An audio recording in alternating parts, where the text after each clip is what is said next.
নেতাই গণহত্যার অন্যতম অভিযুক্ত সিপিএম নেতা রথীন দণ্ডপাতকে জামিন দিল কলকাতা হাইকোর্ট। ষড়যন্ত্রের শিকার রথীন দণ্ডপাত এমনই বলেছেন ডালিম পান্ডে। ঠিক কি বলেছেন ডালিম পান্ডে, সেদিকে নজর রাখবো।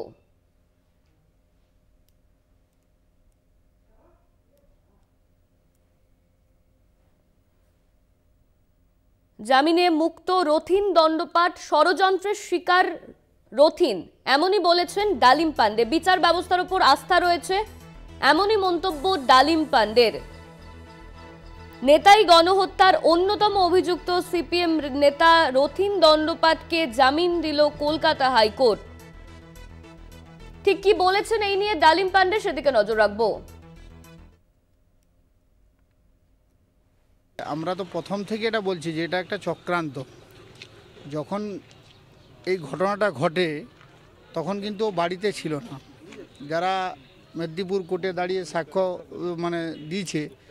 সাক্ষী দিয়েছে তারা কিন্তু বলেছে যে উনি প্রায় 1 বছর আগে থেকেই বাড়ি ছাড়া হয়ে ঝাড়গ্রামে বাড়ি ভাড়া নিয়েছিলেন।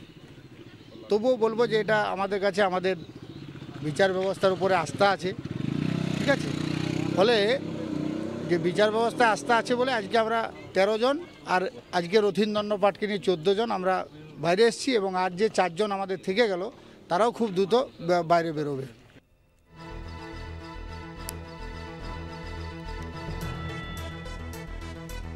আমরা শুনলাম কি বললেন ডালিম পান্ডে। নেতাই গণহত্যার অন্যতম অভিযুক্ত সিপিএম নেতা রথীন দণ্ডপাতকে জামিন দিয়েছে কলকাতা হাইকোর্ট। 2011 সালের 7ই জানুয়ারি লালগড়ের নেতাই গ্রামে দুষ্কৃতীদের ছোড়া গুলিতে মারা যায় 9 গ্রামবাসী।